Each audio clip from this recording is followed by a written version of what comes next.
नमस्कार दोस्तों।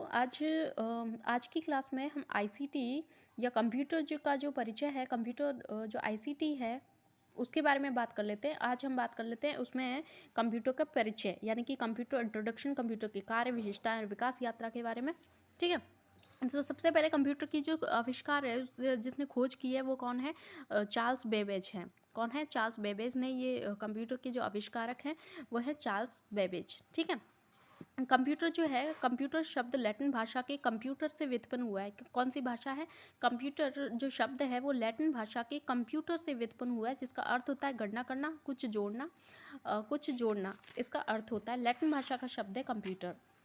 अब कंप्यूटर की विशेषताओं के बारे में बात कर लेते हैं। तो कंप्यूटर की जो विशेषताएं आती हैं वो कौन कौन सी है? देखो, कंप्यूटर की विशेषताओं में सबसे पहले शुद्धता या सटीकता या कि एक्यूरेसी देता है कंप्यूटर। उसके बाद सक्षमता और परिश्रमता यानी कि डिलीजेंसी। कंप्यूटर कार्य करते करते कभी थकता नहीं है, निरंतर कई घंटों तक करता रहता है, तो इसकी परिश्रमता या सक्षमता होती है। स्वचालन होता है। ऑटोमेशन या कि कंप्यूटर में स्वचालन का गुण होने से इसके प्रयोग से मानव श्रम और समय की क्या बचत होती है, तो स्वचालन होता है। इसके अलावा व्यापक और बहुमुखी उपयोगिता में वर्सेटिलिटी यानी कि व्यापकता, बहुमुखी उपयोगिता होती है। मतलब घर, कॉलेज, अस्पताल किसी में भी इसमें यूज़ में किया जा सकता है। इसकी स्पीड भी अच्छी होती है, स्मरण शक्ति भी अच्छी होती है। स्थायी और विशाल भंडारण क्षमता होती है कंप्यूटर की। तो ये क्या होती है? कुछ विशेषताएं होती है कंप्यूटर की। ठीक है। इसके अलावा कंप्यूटर के जो मुख्य कार्य होते हैं, कंप्यूटर के कार्य डेटा संकलन होता है, डेटा संचयन होता है, डेटा संसाधन होता है, डेटा निर्गमन होता है। क्या होता है? डेटा संकलन होता है, डेटा संचयन होता है, डेटा संसाधन होता है और डेटा निगमन। Data collection, data storage, processing और आउटपुट। कलेक्शन, स्टोरेज, प्रोसेसिंग और आउटपुट। ठीक है। ये होते हैं कंप्यूटर के कार्य। कंप्यूटर के अनुप्रयोग देखो, तो अनुप्रयोग में बहुत सारे अनुप्रयोग हैं इसके। क्योंकि देखो, डेटा प्रोसेसिंग, सूचनाओं का आदान प्रदान, वैज्ञानिक अनुसंधान, रेलवे, वायुयान, आरक्षण, चिकित्सा क्षेत्र में सब जगह कंप्यूटर का यूज़ होता है। ठीक है। और इसके अलावा इसके अलावा हम बात करें तो जो पीढ़ी ये इम्पोर्टेंट चार्टर है। देखो यहाँ पे क्या है, तो प्रथम जो कंप्यूटर की विकास यात्रा है उसके बारे में हम एक बार बात कर लेते हैं। कंप्यूटर की जो विकास यात्रा है यानी कि प्रथम पीढ़ी के जो कंप्यूटर आए वो 1942 से 1955 में आए। फिर द्वितीय पीढ़ी, फिर तृतीय, फिर चतुर्थ और पंचम पीढ़ी के जो कंप्यूटर्स हैं वो आजकल चल रहे हैं। ठीक है। तो विकास यात्रा में बात कर लेते हैं। प्रथम पीढ़ी के जो कंप्यूटर आए, प्रथम पीढ़ी के जो कंप्यूटर आए उसमें हार्डवेयर का यूज़ किया जाता था। हार्डवेयर क्या होता था? इलेक्ट्रॉनिक सर्किट यानी कि आईसी, इलेक्ट्रॉनिक जो सर्किट थे, निर्वात ट्यूब, वैक्यूम ट्यूब का इसमें यूज़ होता था। हार्डवेयर, इनके जो हार्डवेयर थे उसमें निर्वात ट्यूब या वैक्यूम ट्यूब का उपयोग होता था प्रथम पीढ़ी के कंप्यूटर में। इसके जो उदाहरण है, देखो उदाहरण क्या है इसके? इनाइक है। ठीक हो। एक तो ये इनाइक याद रखना है। इनाइक काफ़ी बार पूछा जाता है। ENIAC, इनाइक। एडवाक। ठीक है। IBM 650, IBM 650, IBM है और इनाइक है। ये दोनों याद रख लेना। ठीक है। इसके बाद द्वितीय पीढ़ी आती है। तो द्वितीय पीढ़ी जो आती है 1956 से 1965 तक आती है। ठीक है। 56 से 65 यानी कि 10 साल तक दूसरी पीढ़ी चलती है। ठीक है। दूसरी पीढ़ी के जो हार्डवेयर के बारे में बात करें तो हार्डवेयर है, ट्रांजिस्टर का उपयोग होता था। पहले तो वैक्यूम ट्यूब का उपयोग फर्स्ट पीढ़ी में, दूसरी पीढ़ी जो आई उसमें ट्रांजिस्टर का यूज़ होने लग गया। ट्रांजिस्टर का यूज होता था। इसमें IBM 1401 है। IBM 1401। इसके अलावा ये IBM 1401 याद रखना है। ठीक है। और इसके अलावा तृतीय पीढ़ी आई। तृतीय पीढ़ी में जो हार्डवेयर था वो है इंटीग्रेटेड चिप का उपयोग होता था। तृतीय पीढ़ी आई, तृतीय पीढ़ी में हार्डवेयर जो है वो इंटीग्रेटेड चिप का उसमें उपयोग होता है। और इसके जो एग्जाम्पल्स हैं वो है IBM सिस्टम। देखो देखो एनाइक और ये फर्स्ट पीढ़ी के जो कंप्यूटर्स हैं, फर्स्ट पीढ़ी के जो एग्जांपल्स हैं वो याद रखने हैं, इंपॉर्टेंट हैं। इसके अलावा IM 1401 ये सेकंड पीढ़ी का है। इसके अलावा थर्ड पीढ़ी के, फोर्थ पीढ़ी में IBM और PCXT ये चतुर्थ पीढ़ी के जो कंप्यूटर है, इसमें चतुर्थ पीढ़ी में माइक्रो प्रोसेसर या VLSI का उपयोग होता था। इसमें हार्डवेयर में VLSI सबसे पहले उपयोग हुआ था, निर्वात ट्यूब का, वैक्यूम ट्यूब का, उसके बाद ट्रांजिस्टर का, ट्रांजिस्टर के बाद इंटीग्रेटेड चिप का यूज़ होता था। इंटीग्रेटेड चिप के बाद में फोर्थ जनरेशन के जो कंप्यूटर हैं उसमें VLSI का यूज़ होता है। माइक्रो प्रोसेसर है VLSI का यूज़ होता है चतुर्थ पीढ़ी में। चतुर्थ पीढ़ी के जो कंप्यूटर हैं वो हैं PCXT, एप्पल सेकेंड। ठीक है। IBM PCXT। ठीक है। और पंचम पीढ़ी के जो कंप्यूटर्स हैं उसमें hardware ULSI, LSS notebook laptop का यूज़ होता है, ULSI का VLSI फिर ULSI का यूज़ होता है आजकल, ठीक है। और इसमें जो IBM नोटबुक है, पेंटियम PC है, सुपर कंप्यूटर है परम। सुपर कंप्यूटर कौन सा है? परम है, ठीक हो। 5th पीढ़ी के जो कंप्यूटर्स हैं 1990 से अब तक जो चल रहे हैं वो प्रथम पीढ़ी के पंचम पीढ़ी के कंप्यूटर्स हैं। IBM notebook, Pentium PC, super computer और परम, ठीक है। तो ये हमने बात कर ली। अब हम बात कर लेते हैं किसके बारे में, इसमें से इस तरह के क्वेश्चन पूछे जाते हैं, जैसे प्रथम पीढ़ी के कंप्यूटर में क्या प्रयुक्त होता था, तो वैक्यूम ट्यूब होता था। इस तरह के जो क्वेश्चन हैं वो यहाँ पे देखने को मिलते हैं। IBM 1401 में कौन सी पीढ़ी में आया ये, तो ये है द्वितीय पीढ़ी के कंप्यूटर्स थे, ठीक है। इसके अलावा वाणिज्यिक प्रयोग के लिए उपयुक्त कराया गया जो पहला कंप्यूटर था वो था यूनिवैक फर्स्ट। वाणिज्यिक कमर्शियल यूज़ में यूनिवैक जो है, यूनिवैक क्या है? यूनिवैक है universal automatic computer, universal automatic computer है यूनिवैक, ठीक है। 4th पीढ़ी के कंप्यूटर में IC यूज़ होता है। इसके अलावा क्या है, ULSI, देखो VLSI और ULSI। VLSI जो है, ULSI क्या है, पूरा नाम क्या है? Ultra large scale integrated, ultra large scale integrated ULSI का नाम है। पंचम पीढ़ी में यूज़ किया जाता था, और ठीक है। और इसके बारे में बात करें तो वर्तमान पीढ़ी के कंप्यूटरों में क्या यूज़ किया जा रहा है, तो ULSIC यूज़ में किया जा रहा है, ठीक है। अब बाद में बात कर लेते हैं। देखो कंप्यूटर का एक प्रकार नहीं है, देखो माइक्रो कंप्यूटर होते हैं, मिनी कंप्यूटर होते हैं, पॉली कंप्यूटर होते हैं और मैन फ्रेम कंप्यूटर होते हैं। तो सीधी सी बात है, पॉली कोई कंप्यूटर नहीं होता है, मैन फ्रेम कंप्यूटर होते हैं, मिनी होते हैं, माइक्रो होते हैं। देखो आकार की दृष्टि के अनुसार कंप्यूटर के प्रकार देखते हैं, तो आकार की दृष्टि के अनुसार सबसे पहले माइक्रो कंप्यूटर होते हैं, जैसे डेस्कटॉप, लैपटॉप, नोटबुक, टैबलेट वगैरह जो हैं, मैक है, कॉम्बैक है, लेनोवो, HP, एप्पल, ये सारे जो हैं ये क्या है? माइक्रो कंप्यूटर हैं, यानी कि पर्सनल कंप्यूटर भी बोलते हैं इसको, PC बोलते हैं। माइक्रो कंप्यूटर को ही PC बोलते हैं, जो अपने पास होता है माइक्रो कंप्यूटर। मिनी कंप्यूटर जैसे कि मिनी कंप्यूटर होते हैं मैन फ्रेम कंप्यूटर। देखो ये एग्जांपल्स याद रखने हैं। माइक्रो कंप्यूटर जो हमारे पर्सनल कंप्यूटर होते हैं, इसके बाद मिनी कंप्यूटर जो होते हैं मिनी कंप्यूटर, उसके बाद man frame computer. Man frame computer के CDC, साइबर, IBM, ये जो हैं ये मैन फ्रेम कंप्यूटर्स के उदाहरण हैं, ठीक है। सुपर कंप्यूटर के बारे में बात करें तो सुपर कंप्यूटर में एक तो परम है, परम जो है वो सुपर कंप्यूटर में आता है, ठीक है।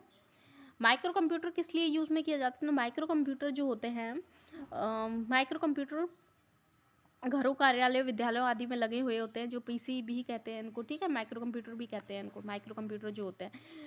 और इसके अलावा जो क्लाइंट सर्वर सिस्टम से क्लाइंट कंप्यूटर जो होते हैं उनको मैन फ्रेम कंप्यूटर कहते हैं। मैन फ्रेम कंप्यूटर जो होते हैं ना, मैन फ्रेम जो होते हैं वो कहाँ पे यूज़ किए जाते हैं? मैन फ्रेम कंप्यूटर महत्वपूर्ण कार्यों के लिए यूज़ किए जाते हैं, जैसे जनगणना, उद्योग, उपभोक्ता आंकड़े, एंटरप्राइज संसाधन, योजना, बैंकिंग, रक्षा, अंतरिक्ष वगैरह, जो जितने भी जो ये चीज़ें हैं उसमें जो इम्पोर्टेंट जो कंप्यूटर होते हैं वो होते हैं मैन फ्रेम कंप्यूटर। हमारे घरों में माइक्रो कंप्यूटर यूज़ में किए जाते हैं हमारे घर वगैरह के लिए। इसके अलावा मैन फ्रेम कंप्यूटर जनगणना, बैंकिंग वगैरह, जो अंतरिक्ष वगैरह जो भी है, ठीक है, उसमें ये यूज़ में किए जाते हैं। बिग आयरन के रूप में जाना जाता है इनको, मैन फ्रेम कंप्यूटर्स को। एनालॉग कंप्यूटर क्या होते हैं? देखो ये कंप्यूटर एनालॉग कंप्यूटर कहलाते हैं। हाइब्रिड कंप्यूटर, एनालॉग कंप्यूटर क्या होते हैं?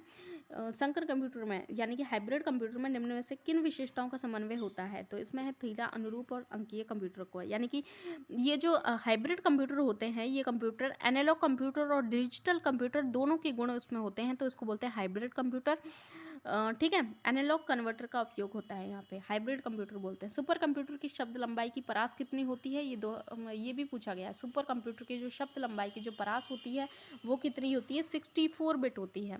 कितनी होती है? 64 बिट होती है सुपर कंप्यूटर की शब्द लंबाई की परास, ठीक है। 64 बिट तक होती है। इसके अलावा हम बात कर लेते हैं सुपर कंप्यूटर, ठीक है। विश्व के प्रथम सुपर कंप्यूटर का निर्माण किसने किया था? CRC ने किया था। जो CDEC है, CDEC का संबंध किससे है? देखो CDEC जो होता है ना, CDEC का संबंध किससे है? CDEC का संबंध है CDEC यानी कि CDAC, भारत की एक सरकारी कंपनी है जो कंप्यूटर निर्माण से संबंधित है। ये कंपनी का नाम है, देखा, पूरा नाम centre for development of advance computing, centre for development of advance computing इसका पूरा नाम होता है, ये कंपनी है।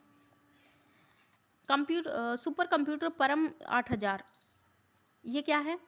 भारत के प्रथम सुपर कंप्यूटर परम 8000 का शुभारंभ कब हुआ था? तो शुभारंभ हुआ था भैया, कब हुआ था? 1991 में हमारा जो पहला सुपर कंप्यूटर था परम 8000, प्रथम सुपर कंप्यूटर परम था, परम 8000, ठीक है। और पदम पदम क्या है? हाल ही में चर्चा में रहा था, पदम पदम पदम पदम परम पदम, परम पदम है, परम पदम सीडेक के द्वारा विकसित किया गया था परम पदम को, और सुपर कंप्यूटर विकसित करने वाला विश्व का 5वां देश है, ठीक है। ये सुपर कंप्यूटर है।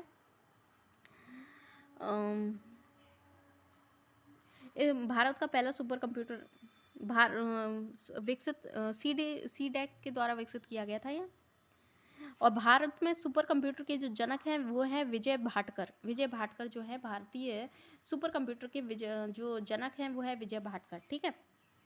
इसके अलावा हम बात कर लेते हैं तो इसके अलावा विश्व का पहला लैपटॉप कंप्यूटर को एमसम से बाजार में इसको छोड़ दो, इसको थोड़ा सा नोटबुक कंप्यूटर, एक पोर्टेबल नोटबुक कंप्यूटर क्या है? नोटबुक कंप्यूटर जो होता है पोर्टेबल निजी कंप्यूटर जो आपको गोद में रखने लायक छोटा सा होता है, तो ये होता है नोटबुक कंप्यूटर, ठीक है। नोटबुक कंप्यूटर, ठीक है। इंटीग्रेटेड जो चिप्स हैं वो उसका प्रयोग कंप्यूटर का लघु रूपण इंटीग्रेटेड सर्किट चिप पर लाखों उपकरण जैसे ट्रांजिस्टर, प्रतिरोधक, संधारित्र आगे लगाए जाते हैं। और थर्ड पीढ़ी के कंप्यूटर में इंटीग्रेटेड सर्किट के स्थान पर ट्रांजिस्टर का उपयोग हुआ था। और इंटीग्रेटेड सर्किट के बारे में थोड़ा सा देख लेते हैं। आईसी जो चिप्स हैं किस पदार्थ की बनी होती हैं? तो ये बनी होती हैं भैया सिलिकॉन की, ठीक है। सिलिकॉन यानी कि सिलिकॉन का परमाणु क्रमांक कितना होता है? 14 होता है। अर्धचालक पदार्थ होता है ये, ठीक है, सिलिकॉन। देखो कंप्यूटर आईसी जो हैं वो उनके आधार पर वर्गीकृत एसएसआई 100 से कम, देखो वीएलएसआई और यूएलएसआई, देखो 1000 से अधिक ट्रांजिस्टरों की संख्या होती है 10,000 से अधिक, नहीं 10,000 नहीं है, इकाई दहाई सैकड़ा हज़ार 10,000 लाख 1 लाख से अधिक और 1 मिलियन से अधिक होती है यूएलएसआई में ट्रांजिस्टरों की संख्या। देखो किसका प्रयोग कंप्यूटर में स्मृति यंत्र मेमोरी डिवाइस की भांति प्रयोग में किया जाता है? तो वो है उलट पुलट फ्लिप फ्लॉप वगैरह। इसके अलावा हम बात कर लेते हैं तो देखो कंप्यूटर लिटरेसी जो डे है, देखो कंप्यूटर जो लिटरेसी डे है वो कब मनाया जाता है? 2 दिसंबर को कंप्यूटर लिटरेसी डे मनाया जाता है 2 दिसंबर को। और सीमोस का पूर्ण रूपेण क्या है? Complementary metal oxide semiconductor, complementary metal oxide semiconductor इसका वो होता है। सीमोस बैटरी एक सिक्के के आकार में लिथियम आयन बैटरी होता है।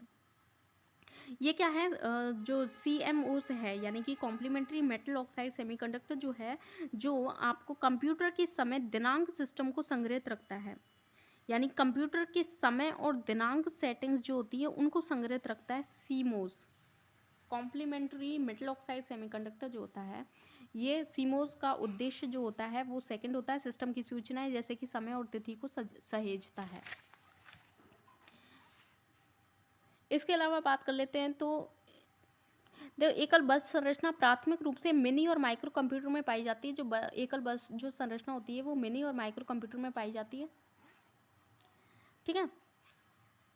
रेजोल्यूशन स्क्रीन का जो देखो ये चीज़ याद रखनी है 16:9 के चित्र अभिमुखता अनुपात यानी कि जो इस जो विभेदन रेजोल्यूशन होता है वो उसका क्या अर्थ है? 16:9 जो यूट्यूब पे भी काम करता है, जैसे हम कोई भी वीडियो अपलोड करते हैं तो 16:9 में ही यूट्यूब वीडियोस लेता है, ठीक है।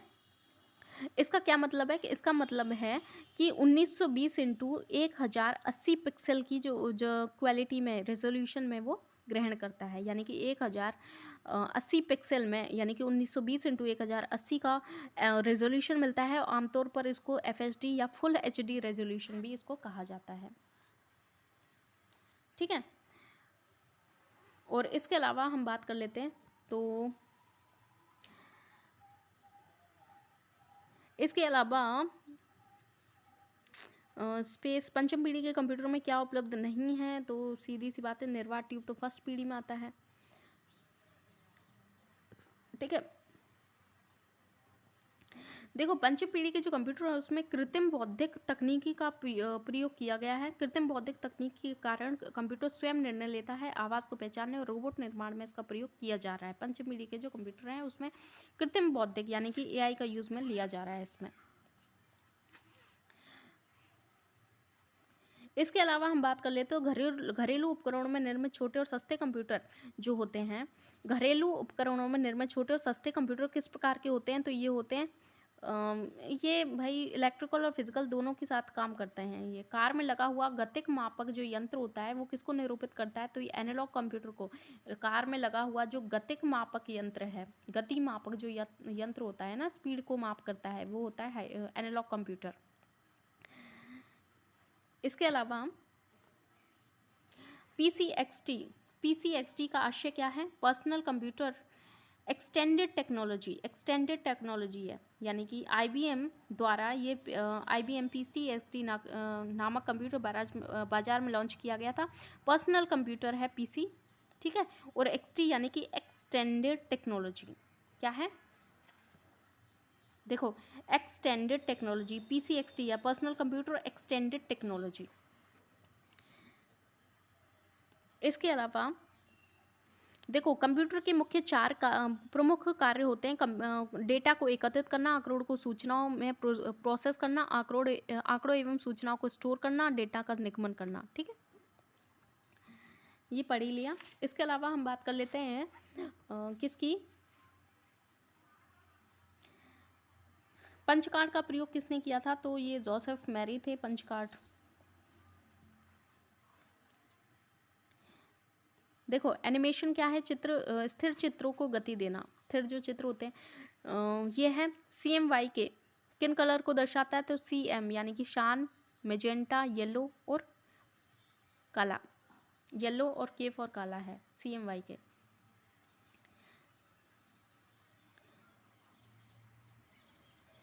कंप्यूटर में डेटा किसे कहा जाता है, तो चिन्ह और संख्यात्मक जो स्वरूप होते हैं उसको क्या कह लेते हैं, डेटा कह लेते हैं। तो ये हमने आज थोड़ा सा बेसिक पढ़ लिया था कंप्यूटर का थोड़ा सा, ठीक है, इतना ही बहुत है। नेक्स्ट क्लास में हम कंप्यूटर की आधारभूत संरचनाओं के बारे में बात करेंगे। ओके।